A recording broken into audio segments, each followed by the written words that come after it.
everyone, welcome back to my channel here in peaceful Cumbria, which is the northwest of the Lake District in England, here in the UK. If you haven't been here before, my name is Emma and I'm an artist, and I have the great joy and delight to live in a very beautiful place of the world. And I feel that what I'd like to do here is just share something lovely with you each week that might bring you a bit of joy, a bit of peace, a bit of happiness, a bit of inspiration maybe. And I'm just going to chat about me and my little world. And if anything I say brings anything to you to mind to make you think, oh, maybe I'll have a go at that, or maybe I will try doing that in my life, then that is wonderful. It's been a beautiful week. We've had a lot of sunshine again. I've been out on my bicycle, which has been very lovely. I'm not going very far on it. Those of you who have known me for a while, I just got a new bike last year. It's still very much, I feel like I should have L plates on in a way. I've got much better at it. It took me a little while to get used to going at some speed along the road instead of just walking, because my body's used to walking pace. And I'm going out a little bit further each time I go. I brought myself a bright pink sort of raincoat thing to put on so that people can see me, and it's like a windproof as well as being something that people can see on a bicycle. One of my big soapbox things is, please, if you go out on a bicycle, wear something bright so that car drivers can actually see you. It does help. So many people I see, especially men, they seem to just go out in black, and I think, well, that's not going to be very helpful, is it really? So anyway, that's my little thing. I like to have a little rant now and then, don't you? It gets it off your chest. So I went along the road the other day and I headed towards a nearby village, and there was a seat at the side of the road, and I just thought to myself, do you know what? I have driven past this seat I don't know how many times over the years. I'm going to actually stop, because I'm on a bicycle. I'm going slowly, so I can stop wherever I want to stop. So I got off my bike, propped it against the seat, and I sat there and I just looked at the view, and it was very interesting because it's a view, as I say, I've driven past it many times and looked at all the different directions, but obviously when you're driving you're looking at particular things, aren't you? You're very much, your eyes ahead in the road, making sure there's no traffic coming, and you're not, especially on our little roads, if they're single track roads, you've got to be a little bit careful. So it was lovely. I sat there in the sunshine. There were some sheep and some lambs across the field, across the road. But the most special thing for me was there was some curlew. I heard some curlew calling down in the field, sort of just behind me, behind my shoulder. And I actually saw a couple of them flying. So there must be perhaps nesting down there. And I would not have seen that or heard that if I'd been in my car. So it was just this idea that going slowly somewhere, I could have been walking obviously, but I was on my bike, and actually stopping, allowing myself the time to go slowly and to stop and to look and listen. And even just the view of the hills, which again I've driven past many times, but I haven't sat at that particular angle and seen what there was to be seen. And I just think it's kind of a metaphor for life really, that we see so much more of everything and everybody when we go more slowly, instead of rushing around trying to get 100 things done in the day, failing of course, because you're never going to do all the things your head tells you think you're going to do. I stopped, and I only sat there for, I don't know, 5 minutes or so, but two other people came past on bicycles, so I actually had a conversation with a young chap, and one of my neighbours came past on his way home from work. I mean, he was going much faster than me, and he was dressed all in his fancy lycra stuff. But it didn't matter. I felt part of something. I felt part of a community of people who go out on bicycles, even though I was, literally 5 minutes from home. So in that tiny little bicycle ride, I think I learned a lot and I saw a lot. It was very, very interesting. And I think it's how I'm trying to live my life, and what I'm trying to get across here is the idea of, last time I talked about being creative and making changes and looking at things perhaps in a slightly different way and saying, well, okay, I'm not feeling great today, I'm feeling a bit down, and acknowledging that, because we all have, we all have down days, don't we? We all have days when everything just seems to pile on top of your head and you can't see the wood for the trees. And somehow you get into this spiral, and everything, once you get into a spiral of everything's wrong, then everything's going to be wrong. And that's okay. It's okay to feel like that. Sometimes that's just how it is. If it's a grey, cold day and you're struggling to do what you're doing, It's not always very easy, is it? So I was thinking about how I could perhaps change my mindset a little bit and maybe head some of these things off at the pass instead of just seeing everything as terrible, to start saying, well, actually, okay, maybe that is a pile of stuff that has been sitting there for a week or 2 or 3 or 4 or several months. Well, what if I actually go and tackle it instead of moaning about it? So I have been going down to my room. I've got one room that's been waiting to be decorated since we had the builders in. And we had the builders in, I don't even know how many years ago it is now. Every time I get to a point in this room that it gets emptied out, slightly even, something else comes in and fills it up. And don't you find this is the same, I'm sure, in your house? You'll find a spot that suddenly becomes spacious, pardon me, seems to attract stuff. So it's become this room where I just sort of process the stuff that needs to go out, really. So packaging, you know, sorting out your recycling, all of these sort of mundane jobs which can be very, very sort of tedious and very sort of, oh my goodness, I've got to do that again. So I thought what I did was I brought down some music from upstairs. I bought myself a CD player last year to replace my big old stereo. I had a big old stereo with a record deck and everything that I'd had since I was in my teens even. I think I got it when I was about 18, so I'd had it a long time. So I bought this little CD player and I thought, well, why don't I just bring this downstairs, put some music on, so I've got something fun, and then I'll tackle this room. And I thought, even if I just take out a couple of boxes, things that need to go back to where they came from, some packaging that I'm going to recycle.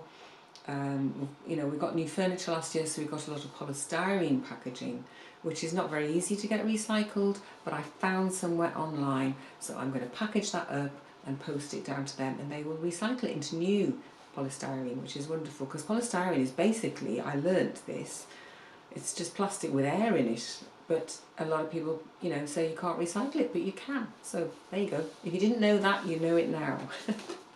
So that's one of my little projects for this week, is just trying to make things better than they are. Instead of just letting everything pile up and depress me, I'm going to actually tackle a few little corners.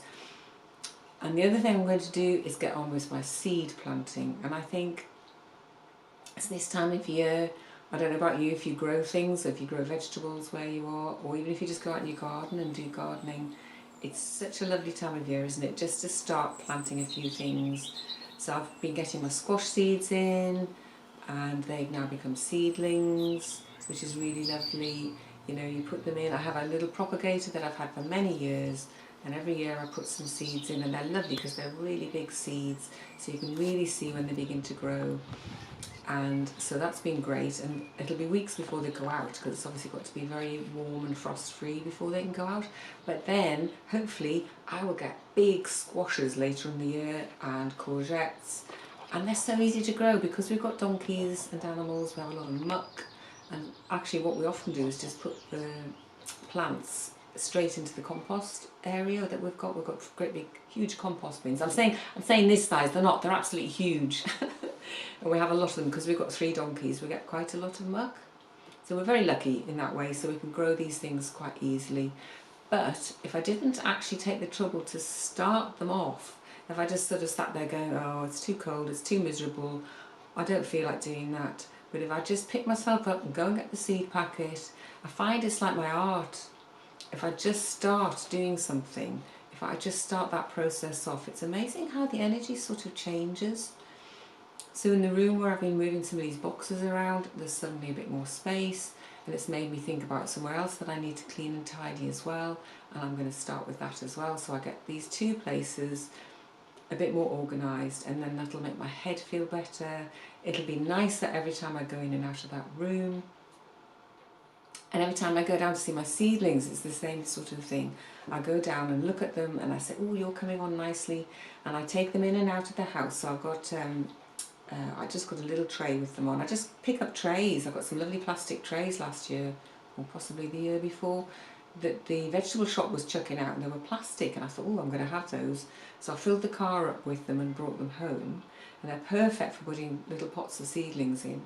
So I duly take this little pot in and out of the cold frame. If it's a nice warm sunny day like today, they can be outside in the sunshine. But if it's cold and chilly and wet, I'll just put them in the cold frame. But I nurture these seedlings. I don't know if you're the same, if you grow things, but you have to look after your seedlings like they are babies, because otherwise they will perish. You have to tuck them in at night with their little blankets and a hot water bottle, because you just never know what the weather's going to do you?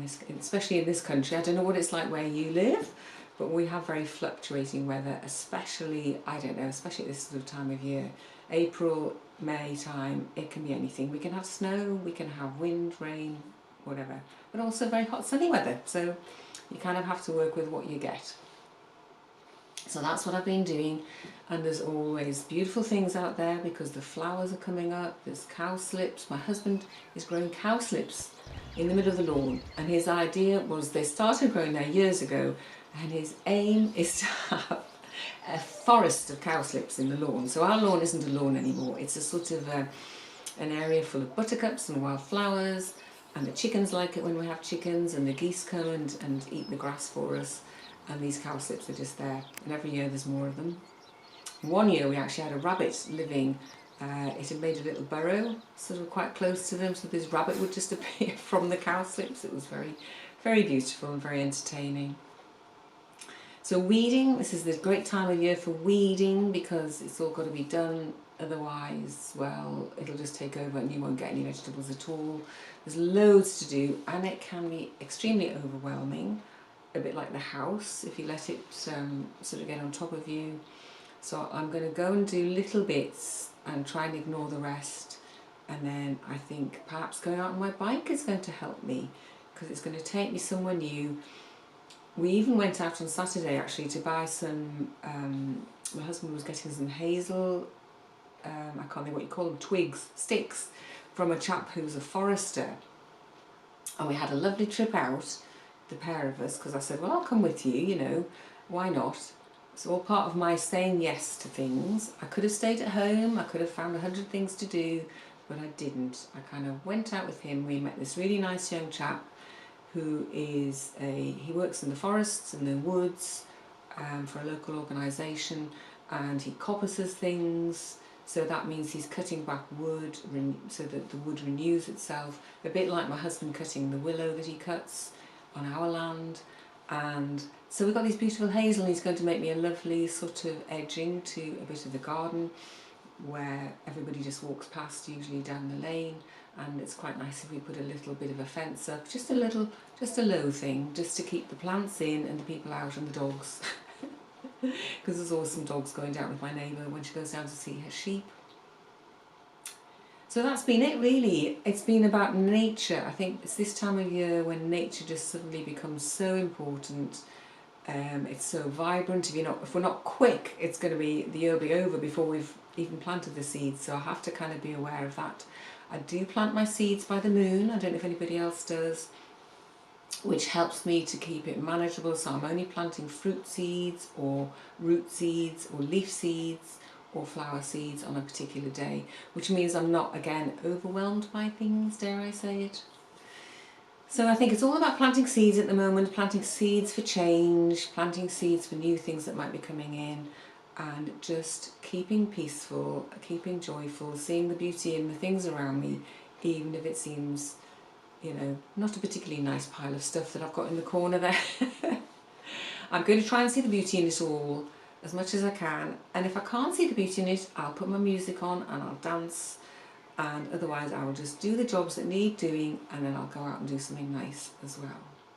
So this is how I'm going to live my life. This is my big idea. I'll let you know how I get on with it, how well it works. And in the meantime, please do leave me a comment, say how you're getting on, what makes things work for you, how do you tackle these things.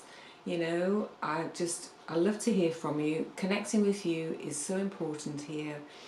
It's what it's all about. It's not just about me sitting here chatting, it's about what you like to say back to me and let me know how you're getting on. That's what it's all about. If you've got any great ideas as to how we can make life easier or better or slower or more joyful, please leave them down below. And otherwise, I will see you next time here for a bit more cosy chat, and we'll see how life is going then. Bye for now.